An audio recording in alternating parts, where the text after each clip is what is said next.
we can report on both what you guys at CD saw in your overflight, and then we just had our crew back from a subsequent overflight from today.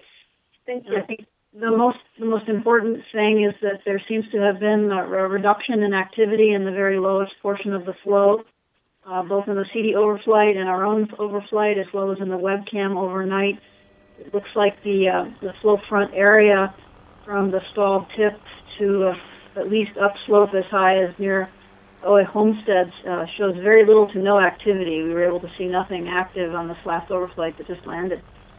So that's kind of consistent with the decline we've seen over about, the last week or so. Still, however, there's active lava further upslope on the north flank of Pu'u'o'o and a couple kilometers to the northeast near the cone Kahalea, and those have been seen for a couple of days now. So even though the lower portion of the flow seems really quiet, there's still active lava in the upper portion. The summit of Kilauea turned over into a deflationary tilt overnight after a period of inflation. So overall, it seems like the system is rather depressurized, and that's consistent with low activity out there. So I'll stop there. Any questions for Tina? So will HBO be releasing some photos or mapping later today? Yes, our crew just got back in the field, and they're busy downloading, and we'll be releasing whenever we have as soon as we can. I imagine there'll be a new map and some photos from today. They also stopped and took a sample. Great, thanks.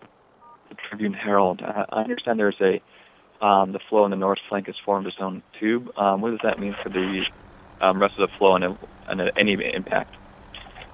Well, I guess one possibility is that as activity has really diminished in the lower portion of the flow, that tube system may be losing its ability to transport lava effectively, and if activity is resumed and more robust in the upper section of the flow, there could be new tube systems beginning to form, but that's just a little too early to say.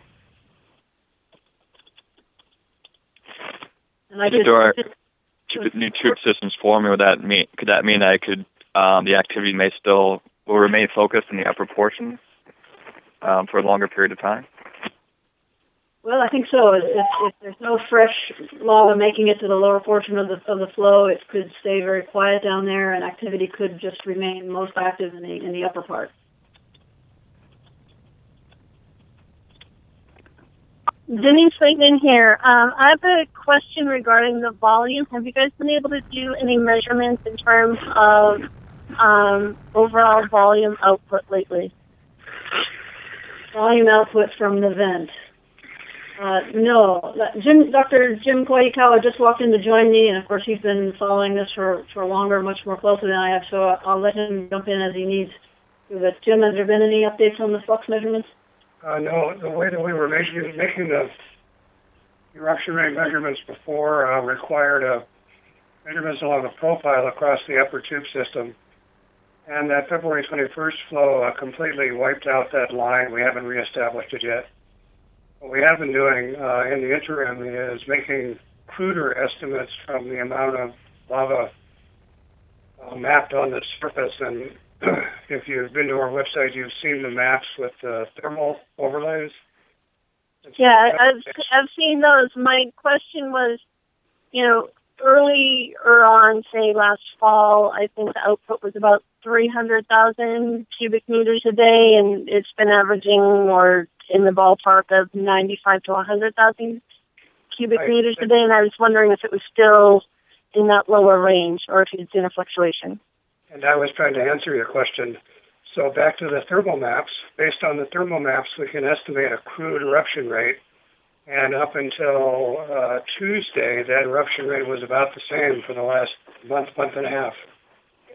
Okay. Yeah, this is Tom again. I just wanted clarification on the estimated eruption rate. What's the latest figure?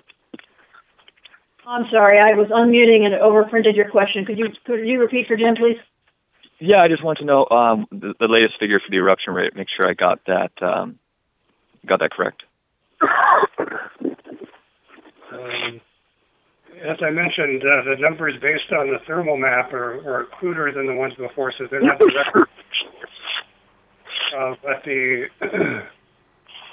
The eruption rate, I think, on Tuesday was in the same ballpark. It's been 100 to 150,000 cubic meters per day. It's about that. It was about that. Okay. And to clarify, is there appear to be any lava making it farther down the tube system? I know it was mentioned that there was maybe some activity seen down slope, very little. Is that just leftover lava making its way out, or is there any still heading down slope? We can answer that at that point. Our crew just got back minutes before the call. Their overall verbal assessment was very little activity, lower half of the flow field. No question? I'll ask one more as Tom again. Would Would you folks consider these to be major changes on the lava flow? How significant is it?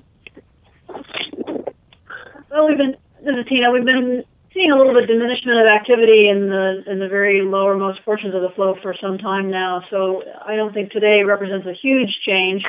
Still seeing active lava in the upper part, so the eruption continues. As Jim said, the overall flux rate doesn't seem to have changed at the vent.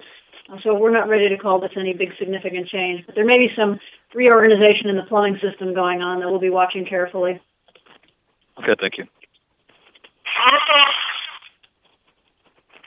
Does anyone have any other questions? Hi, this is Darren from Hawaii 24/7.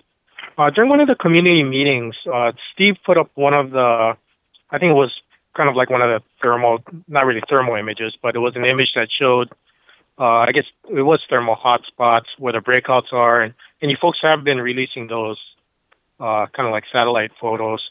But you also had another interesting one where it actually had a really light gray line that actually showed the tube system. And I haven't noticed similar type of graphics being released. I mean, are you folks imaging something like that anymore, or? What we're releasing on our website is the basic thermal map, and if the tube is present, it will show that line. Sometimes when there are active breakouts at the surface, of course, the breakouts are much hotter than the tube system, which might be only 10 or 12 degrees hotter than the surrounding rock. And so the thermal contrast on the map makes the tube much less distinct. So, and then down in the lower portion of the flow field, we've never been able to see the tube system distinctly. Does that answer your question? Yeah, I guess so. I thought maybe it was just, sometimes you have to sacrifice a detail on the breakouts because of the temperature variance between that and looking at the tube system. But that answers it. No, what we have is what we're releasing on those maps. We're not holding back. Okay, thanks, Jim.